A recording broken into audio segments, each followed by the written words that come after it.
ಇಷ್ಟು ದಿವಸ corona infection ಅಂತ ಹೇಳ್ತಾ ಇದ್ರು. ಈಗ ಕೊರೋನಾ ಜೊತೆಗೆ ಈ ಡೆಂಗು ಜ್ವರ ಕೂಡ ಕಾಣಿಸ್ಕೊತಾ ಇದೆ ಜನರಲ್ಲಿ. ಅಂದರೆ ಇದು ತುಂಬ ಅಪಾಯಕಾರಿ. ಇದು ಕೊರೋನಾ ಹೇಗೋ ಇದು ಕೂಡ ಒಂದು ಅಪಾಯಕಾರಿ ವೈರಸ್ಸು ಅಂತ ಹೇಳ್ತಾರೆ. ಯಾಕೆಂತಂದರೆ ಇದರಲ್ಲಿ ಪ್ಲೇಟ್ಲೆಟ್ ಕೌಂಟ್ ಕಡಿಮೆ ಆಗುತ್ತೆ. ಪ್ಲೇಟ್ಲೆಟ್ ಕಡಿಮೆ ಆಗಿಬಿಟ್ಟು ಡೆತ್ ಅಂದರೆ ಸಾವು ಬರೋ ಸಾಧ್ಯತೆಗಳಿದೆ ಅಂತ ಹೇಳ್ಬಿಟ್ಟು ಈಗೀಗೆಲ್ಲ ಮಾಧ್ಯಮಗಳೆಲ್ಲ ಬರ್ತಾ ಇದೆ. ಜನರಿಗೆ ಭಯಪಡಿಸೋದು ನೋಡಿ, ಕೊರೋನಾ ಜೊತೆಗೆ ಕೊರೋನಾ ಹೋಯ್ತು ಅಂತಲ್ಲ, ಕೊರೋನಾ ಇದೆ, ಕೊರೋನಾ ಜೊತೆಗೆ ಡೆಂಗು ಕೂಡ ಸ್ಟಾರ್ಟ್ ಆಗಿದೆ ಅಂತ ಹೇಳಿ ಜನರನ್ನು ಅತಿ ಹೆಚ್ಚಾಗಿ ಭಯಪಡಿಸೋ ಒಂದು ಕೆಲಸ ನಡೀತಾ ಇದೆ. ಸರಿ, ಏನಿದು ಡೆಂಗು ಅಂತಂದರೆ ನಿಜವಾಗ್ಲೂ ಇವ್ರು ಹೇಳೋ ಥರ ಭಯಪಡಬೇಕಾ ಈಗ ಡೆಂಗು ಇನ್ಫೆಕ್ಷನ್ನಿಗೆ ಅಂತ ನೋಡೋದಾದರೆ, ಇದೊಂದು ವೈರಲ್ ಇನ್ಫೆಕ್ಷನ್ನು. ಕೋವಿಡ್ ಹೇಗೆ ಒಂದು ವೈರಲ್ ಇನ್ಫೆಕ್ಷನು, ನೆಗಡಿ ಕೆಮ್ಮು ಜ್ವರ ಅಂತ ಬಂದು ಹೋಗುತ್ತಲ್ಲ, ಅದು ಕೂಡ ಒಂದು ವೈರಲ್ ಇನ್ಫೆಕ್ಷನು. ಹಾಗೆ ಇದು ಕೂಡ ಒಂದು ವೈರಲ್ ಇನ್ಫೆಕ್ಷನ್. ಡೆಂಗು ಅನ್ನೋದು ಒಂದು ಸಾಮಾನ್ಯವಾದ ಒಂದು ವೈರಲ್ ಇನ್ಫೆಕ್ಷನ್ನು. ಇದು ಯಾವ ರೀತಿ ಬರುತ್ತೆ ಅಂತಂದರೆ, ಸೊಳ್ಳೆ ಕಡಿತದಿಂದ ಒಬ್ಬ ಇನ್ಫೆಕ್ಷನ್ ಆಗಿರ್ತಕ್ಕಂಥ ವ್ಯಕ್ತಿಗೆ ಕಚ್ಚಿದ ಸೊಳ್ಳೆ ಬೇರೆ ನಾರ್ಮಲ್ ಆಗಿರ್ತಕ್ಕಂಥ ವ್ಯಕ್ತಿಗೆ ಕಚ್ಚಿದರೆ ಒಬ್ಬರಿಂದ ಒಬ್ಬರಿಗೆ ಇದು ಸ್ಪ್ರೆಡ್ ಆಗ್ತಾ ಬರುತ್ತೆ ಒಂದು. ನೆಕ್ಸ್ಟ್ ಲಕ್ಷಣಗಳೇನಿರ್ತವೆ, ಈ ಸಿಂಪ್ಟಮ್ಸ್ ಲಕ್ಷಣಗಳು ಏನಿರ್ತವೆ ಈ ಒಂದು ಡೆಂಗು ಜ್ವರದಲ್ಲಿ ಅಂತ ನೋಡೋದಾದರೆ ನೋಡಿ, ಒಂದು ಸಿಂಪಲ್ ವೈರಲ್ ಇನ್ಫೆಕ್ಷನ್ ಅಂತಂದೆ. ಹಾಗೆ ಸಿಂಪಲ್ ವೈರಲ್ ಇನ್ಫೆಕ್ಷನಲ್ಲಿ ಇರ್ಬೋದಾದಂತಹ ಲಕ್ಷಣಗಳೇ ಇಲ್ಲೂ ಕೂಡ ಇರುತ್ತೆ. ಏನಿರುತ್ತೆ? ಜ್ವರ ಇರುತ್ತೆ, ಮೈಕೈ ನೋವು ಇರುತ್ತೆ, ಸಿಕ್ಕಾಪಟ್ಟೆ ಮೈಕೈ ನೋವು ಇರುತ್ತೆ, ಜಾಯಿಂಟ್ ಪೇನ್ ಅಂತ ಹೇಳ್ತಾ ಇರ್ತಾರೆ. ಅದ್ರ ಜೊತೆಗೆ ಸುಸ್ತು ಕೂಡ ಇರುತ್ತೆ. ನೋಡಿ, ಇದು ಸಾಮಾನ್ಯವಾದ ವೈರಲ್ ಇನ್ಫೆಕ್ಷನ್. ಯಾವುದೇ ರೀತಿ ವೈರಲ್ ಇನ್ಫೆಕ್ಷನ್ ಆದರೂ ಕೂಡ ಇರ್ಬೋದಾದಂಥ ಲಕ್ಷಣಗಳು ಇದರಲ್ಲೂ ಕೂಡ ಇರುತ್ತೆ. ನೆಕ್ಸ್ಟು ಇನ್ಫೆಕ್ಷನ್ ಅಂತ ಬಂದಾಗ, ಡೆಂಗು ಇನ್ಫೆಕ್ಷನ್ ಅಂತ ಬಂದಾಗ 3 ಸ್ಟೇಜಸ್ಸಲ್ಲಿ ನಾವು ಲಕ್ಷಣಗಳನ್ನು ನೋಡ್ತೀವಿ. ಮೊದಲನೇದಾಗಿ ಇನ್ಫೆಕ್ಷನ್ ಆಗಿ ಫಸ್ಟ್ 3 ಡೇಸ್ ಏನಿರುತ್ತಲ್ಲ ಅದು ಫೀವರ್ ಇರುತ್ತೆ. ಫಸ್ಟ್ ಸ್ಟೇಜ್ 1 ಅಂತ ಅಂತೀವಿ. ಆ ಸ್ಟೇಜ್ನಲ್ಲಿ ಜ್ವರ ಇರುತ್ತೆ, ಸಿಕ್ಕಾಪಟ್ಟೆ ಹೈ ಫೀವರ್ ಇರುತ್ತೆ, ಜ್ವರ ಜಾಸ್ತಿ ಇರುತ್ತೆ, ಮೈಕೈ ನೋವು ಇರುತ್ತೆ, ಸಿಕ್ಕಾಪಟ್ಟೆ ಮೈಕೈ ನೋವು, ಜಾಯಿಂಟ್ ಪೇನು, ತುಂಬ ಮೈಕೈ ನೋವು. ನೋಡಿ ಸರ್, ಏನು ಚಿಕನ್ ಗುನ್ಯ ಏನಾದರೂ ಇದೆಯಾ, ಅಷ್ಟೊಂದು ಮೈಕೈ ನೋವು ಇದೆ ಅಂತ ಹೇಳ್ತಾ ಇರ್ತಾರೆ. ಅಷ್ಟೊಂದು ಪೇಯ್ನ್ ಇರುತ್ತೆ, ಜಾಯಿಂಟ್ ಪೇಯ್ನ್ ಇರುತ್ತೆ.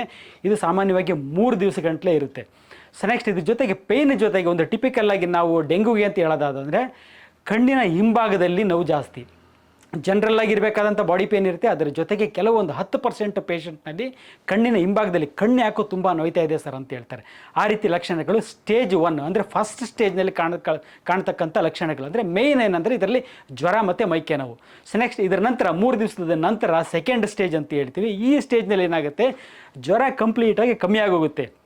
ಬಾಡಿ ಮುಟ್ಟಿ ನೋಡಿದರೆ ಕಂಪ್ಲೀಟಾಗಿ ತಣ್ಣಗಾಗಿರುತ್ತೆ, ಕೂಲಾಗಿರುತ್ತೆ ಬಾಡಿ. ಅಂದರೆ ಜ್ವರ ಅಂತೂ ಕಂಪ್ಲೀಟಾಗಿರಲ್ಲ, ಹೋಗಿರುತ್ತೆ. ಬಟ್ ಏನು ಕಾಣಿಸ್ಕೊಳ್ಳುತ್ತೆ ಅಂತಂದರೆ ನಾಸಿಯ ಅಂದರೆ ವಾಕರಿಕೆ ಬಂದಂಗೆ ಆಗೋದು, ಊಟ ಸೇರಲ್ಲ, ಊಟ ನೋಡಿದರೆ ವಾಕರಿಕೆ ಬಂದಂಗೆ ಆಗೋದು, ಆಮೇಲೆ ವೊಮಿಟ್ ಆಗ್ತಾ ಇರ್ತದೆ, ಬಲವಂತವಾಗಿ ನಾವು ಊಟ ಮಾಡಲಿಕ್ಕೆ ಹೋದರೆ ವಾಂತಿ ಆಗ್ತಾ ಇರ್ತದೆ. ಅದ್ರ ಜೊತೆಗೆ ಸುಸ್ತು, ಸಿಕ್ಕಾಪಟ್ಟೆ ಸುಸ್ತು ಆಗ್ತಾ ಇರ್ತದೆ.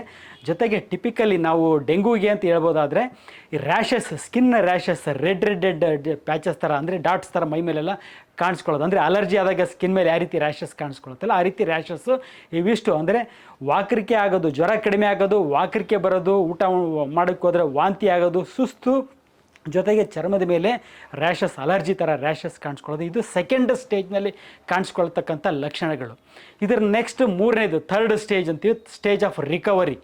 ಮೊದಲು ಜ್ವರ ಬಂತು, ನೆಕ್ಸ್ಟ್ ಜ್ವರ ಕಡಿಮೆ ಆಗಿ ವಾಕರಿಕೆ ಜೊತೆಗೆ ಸುಸ್ತು ಕಾಣಿಸ್ಕೊಂತು, 3ನೇ ಸ್ಟೇಜಲ್ಲಿ ರಿಕವರಿ ಆಗ್ತಾ ಬರುತ್ತೆ. ರಿಕವರಿ ಅಂತಂದರೆ 2ನೇ ಸ್ಟೇಜ್ನಲ್ಲಿ ನಾವು ಏನು ಲಕ್ಷಣಗಳನ್ನು ನೋಡಿದ್ವಲ್ಲ, ವಾಕರಿಕೆ ಕಮ್ಮಿ ಆಗುತ್ತೆ. 3ನೇ ಸ್ಟೇಜ್ನಲ್ಲಿ ವಾಕರಿಕೆ ಕಮ್ಮಿ ಆಗುತ್ತೆ, ವಾಂತಿ ಕಂಪ್ಲೀಟಾಗಿ ನಿಂತೋಗುತ್ತೆ, ಸುಸ್ತು ಕಡಿಮೆ ಆಗ್ತಾ ಬರುತ್ತೆ, ರ್ಯಾಷಸ್ ಮೈ ಮೇಲೆ ಆಗ್ತಕ್ಕಂಥ ಅಲರ್ಜಿ ಗುಳ್ಳೆಗಳು ಕೂಡ ಕಡಿಮೆ ಆಗ್ತಾ ಬರುತ್ತೆ, ಹಸಿವು ಜಾಸ್ತಿ ಆಗ್ತಾ ಬರುತ್ತೆ. ಇದನ್ನು ರಿಕವರಿ ಸ್ಟೇಜ್.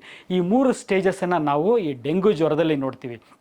3 ಡೇಸ್ ಅಂದರೆ ಆಲ್ಮೋಸ್ಟ್ 8ರಿಂದ 10 ದಿನದಲ್ಲಿ ಕಂಪ್ಲೀಟಾಗಿ ಗುಣಮುಖವಾಗಿಬಿಡ್ತಾರೆ. ಅಂದರೆ ಹಾಸ್ಪಿಟಲಲ್ಲಿ ಅಡ್ಮಿಷನ್ ಅವಶ್ಯಕತೆಯೇ ಬರಲ್ಲ. 99% ಹಾಸ್ಪಿಟಲ್ ಅಡ್ಮಿಷನ್ ಅವಶ್ಯಕತೆ ಇರಲ್ಲ. ಈ ಡೆತ್ ರೇಟ್ ಅಂತ ನೋಡೋದಾದರೆ 0.1%ಗಿಂತ ಕಡಿಮೆ. ಅಂದರೆ ಸಿಂಪಲ್ ವೈರಲ್ ಇನ್ಫೆಕ್ಷನ್ ಸಾಮಾನ್ಯವಾದ ಒಂದು ಯಾವುದೇ ಒಂದು ಜ್ವರದಲ್ಲಿ ಬರ್ತಕ್ಕಂಥ ಡೆತ್ ರೇಟ್ ಏನಿದೆಯಲ್ಲ ಅದಕ್ಕಿಂತ ಕಡಿಮೆ 0.1% ಮಾತ್ರ ಡೆತ್ ರೇಟ್ ಇರುತ್ತೆ. ಹಾಗಾಗಿ ಯಾರೂ ಕೂಡ ಭಯಪಡೋ ಒಂದು ಅವಶ್ಯಕತೆ ಇಲ್ಲ.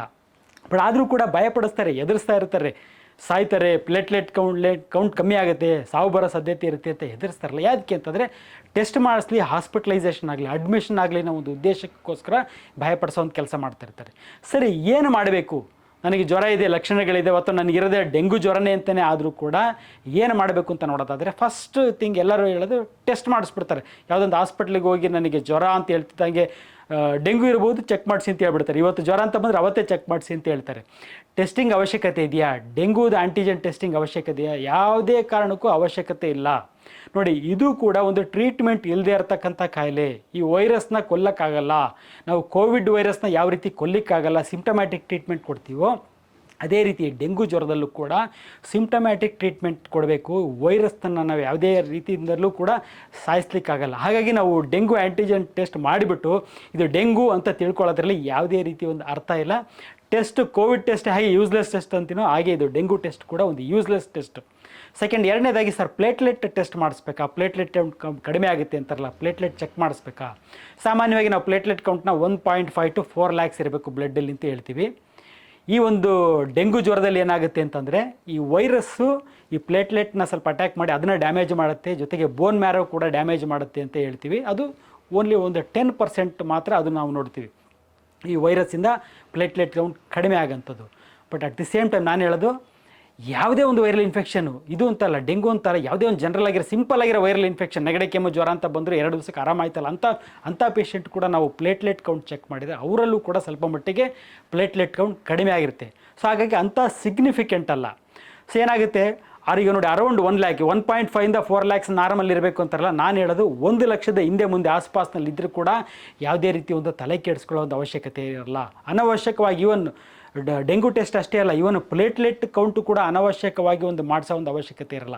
±1 lakh ಇದ್ದರೂ ಕೂಡ ಅದು ಕೂಡ ನಾರ್ಮಲೇ, ಸಿಂಪಲ್ ವೈರಲ್ ಇನ್ಫೆಕ್ಷನಲ್ಲಿ ಕೂಡ ಆ ರೀತಿ ವೇರಿಯೇಷನ್ ಇದ್ದೇ ಇರ್ತದೆ. ಅದ್ರ ಜೊತೆಗೆ ತುಂಬ ಮುಖ್ಯವಾಗಿ ಏನಂತಂದರೆ ಈ ಲ್ಯಾಬ್ ಟೆಸ್ಟ್ ಏನು ಮಾಡ್ತಾರೆ ಅದು ರಿಲೇಬಲ್ ಅಲ್ಲ. ಎಸ್ಪೆಷಲಿ ಪ್ಲೇಟ್ಲೆಟ್ ಕೌಂಟ್ ಮಾಡೋದು ಒಂದು ಲ್ಯಾಬ್ನಲ್ಲಿ ಮಾಡಿದರೆ ಕಡಿಮೆ ಇರುತ್ತೆ, ಅದೇ ಇನ್ನೊಂದು ಕ್ರಾಸ್ ಚೆಕ್ಕಿಗೆ ಅಂತ ಇನ್ನೊಂದು ಲ್ಯಾಬಲ್ಲಿ ಹೋಗಿ ಮಾಡಿಸಿ ಜಾಸ್ತಿ ಬರುತ್ತೆ. Variation lab to lab variation ಇರುತ್ತೆ, ಟೆಕ್ನಿಕಲ್ ಎರರ್ಸ್ ತುಂಬ ಇರುತ್ತೆ. ಹಾಗಾಗಿ ಅಷ್ಟೊಂದು ಸಿಗ್ನಿಫಿಕೆಂಟ್ ಅಲ್ಲ, ಅಷ್ಟೊಂದು ಅವಶ್ಯಕತೆ ಕೂಡ ಇರಲ್ಲ ನಾವೊಂದು ಪ್ಲೇಟ್ಲೆಟ್ ಕೌಂಟ್ನ ಚೆಕ್ ಮಾಡೋದು. ಸರಿಯೇ, ಬಟ್ ಆದರೂ ಕೂಡ ಅಡ್ವೈಸ್ ಮಾಡ್ತಾ ಇರ್ತಾರೆ ಪ್ಲೇಟ್ಲೆಟ್ ಕೌಂಟ್. ಯಾವುದಕ್ಕೆ? ಅಡ್ಮಿಷನಿಗೆ ಹೆಲ್ಪ್ ಆಗುತ್ತೆ ಅಂತ ಹೇಳ್ಬಿಟ್ಟು ಪ್ಲೇಟ್ಲೆಟ್ ಕೌಂಟ್ ಮಾಡ್ತಾರೆ. ಸುಮಾರು ಪೇಷಂಟ್ ನನ್ನ ಹತ್ರ ಬಂದಂಥ ಪೇಷಂಟೆಲ್ಲ ನೋಡಿದ್ದೀನಿ, ಚೆಕ್ ಮಾಡಿಸ್ಬಿಟ್ಟು ಪ್ಲೇಟ್ಲೆಟ್ ಕೌಂಟನ್ನು 1.48 lakhs ಅಂತ ಹೇಳಿ ಅದನ್ನು ರೌಂಡ್ ಮಾರ್ಕ್ ಮಾಡಿ ಪೇಷಂಟಿಗೆ ನಿಮಗೆ ಪ್ಲೇಟ್ಲೆಟ್ ಕೌಂಟ್ ಕಮ್ಮಿ ಇದೆ, 1.5 ಲಕ್ಷಕ್ಕಿಂತ ಜಾಸ್ತಿ ಇರಬೇಕಾಗುತ್ತೆ, 2,000 ಕಡಿಮೆ ಇದೆ, ನೀವು ಅಡ್ಮಿಟ್ ಆಗಿ ಅಂತೇಳಿ ಅಡ್ವೈಸ್ ಮಾಡ್ತಾರೆ.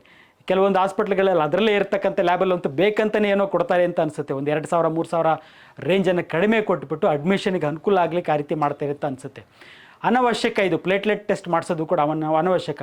ಬಟ್ ಟೆಸ್ಟಿಂಗ್ ಕೆಲವೊಂದು ಸಲ ಬೇಕಾಗುತ್ತೆ ಪ್ಲೇಟ್ಲೆಟ್ ಕೌಂಟ್. ಯಾವಾಗ ಬೇಕಾಗುತ್ತೆ ಅಂದರೆ ತುಂಬ ಸುಸ್ತಾಗ್ತಾ ಇರ್ತದೆ, ಜ್ವರ ಕಡಿಮೆ ಆಯಿತು, ಸುಸ್ತಿರುತ್ತೆ, ಸಾಮಾನ್ಯವಾಗಿ ಸುಸ್ತಿದ್ದೇ ಇರುತ್ತೆ ಯಾವುದೇ ವೈರಲ್ ಇನ್ಫೆಕ್ಷನಲ್ಲಿ. ಬಟ್ ಸಿಕ್ಕಾಬಟ್ಟೆ ಸುಸ್ತು, ಕುತ್ಕೊಳ್ಳಿಕ್ಕಾಗಲ್ಲ, ನಿಂತ್ಕೊಳ್ಳಿಕ್ಕಾಗಲ್ಲ, ಮಲ್ಕೊಂಡ್ರೂ ಸುಸ್ತಾಗ್ತದೆ. ಅಷ್ಟೊಂದು ಸುಸ್ತಿದ್ದಾಗ ನಾವು ಪ್ಲೇಟ್ಲೆಟ್ ಕೌಂಟ ಚೆಕ್ ಮಾಡಿಸ್ಬೇಕು. ಎರಡನೇದಾಗಿ ಅಬ್ಡಾಮಿನಲ್ ಪೇನ್ ಅಂದರೆ ಹೊಟ್ಟೆ ನೋವು, ಸಿವಿಯರಾಗಿ ಹೊಟ್ಟೆ ನೋವು, ಜ್ವರ ಬಂದು ಹೋದ್ಮೇಲೆ ತುಂಬ ಹೊಟ್ಟೆ ನೋವು ಆಗ್ತಾಯಿದೆ, ಯಾವಾಗಲೂ ಪ್ಲೇಟ್ಲೆಟ್ ಕೌಂಟ್ ಚೆಕ್ ಮಾಡಿಸ್ಬೇಕು.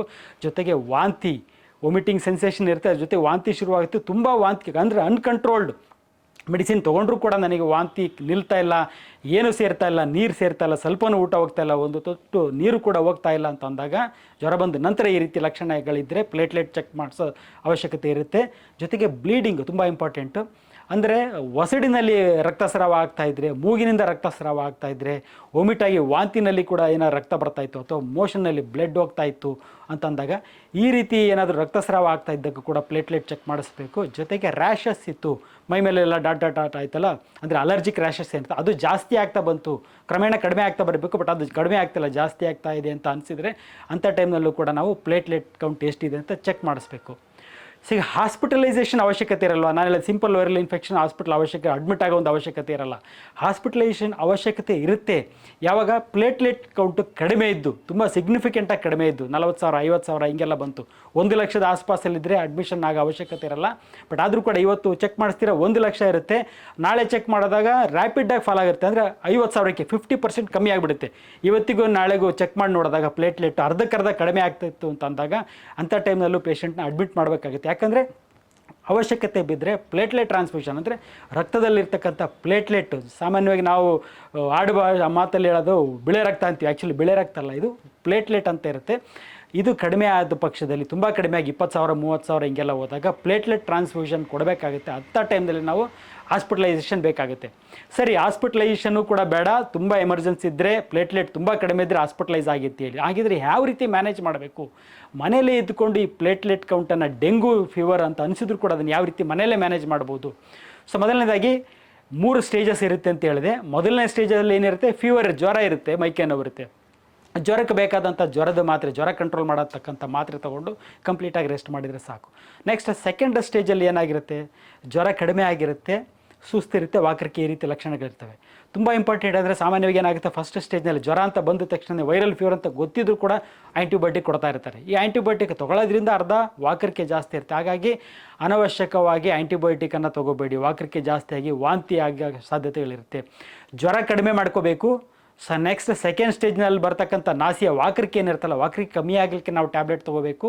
ಜೊತೆಗೆ ನೀರಿನಂಶ ಕಮ್ಮಿ ಆಗುತ್ತೆ. ನೀರು ಕುಡಿತಾ ಇರಲ್ಲ, ಸರಿಯಾಗಿ ಊಟ ಮಾಡ್ತಾ ಇರಲ್ಲ, ನೀರಿನಂಶ ಕಡಿಮೆ ಆಗಿಬಿಟ್ಟು ಡಿಹೈಡ್ರೇಷನ್ ಆಗಿಬಿಟ್ಟು ಮತ್ತೆ ಪ್ಲೇಟ್ಲೆಟ್ ಕೌಂಟ್ ಇನ್ನಷ್ಟು ಕಡಿಮೆ ಆಗ್ತಾ ಹೋಗುತ್ತೆ. ಹಾಗಾಗಿ ಸ್ವಲ್ಪ ಪ್ರಮಾಣದಲ್ಲಿ ವಾಕರಿಕೆ ನೀರು ಸೇರ್ತಾ ಇಲ್ಲ, ಬಟ್ ಸ್ವಲ್ಪ ಒಂದು ಸ್ಪೂನಲ್ಲಿ ಕುಡಿ, ಚಿಕ್ಕ ಗ್ಲಾಸಲ್ಲಿ ಒಂದೊಂದು ಸಿಪ್ಪನೆ ಕುಡಿತಾ ಹೋಗಬೇಕು. ಸ್ವಲ್ಪ ಪ್ರಮಾಣದಲ್ಲಿ ನೀರು ಕುಡಿತಾ ಹೋಗಬೇಕು.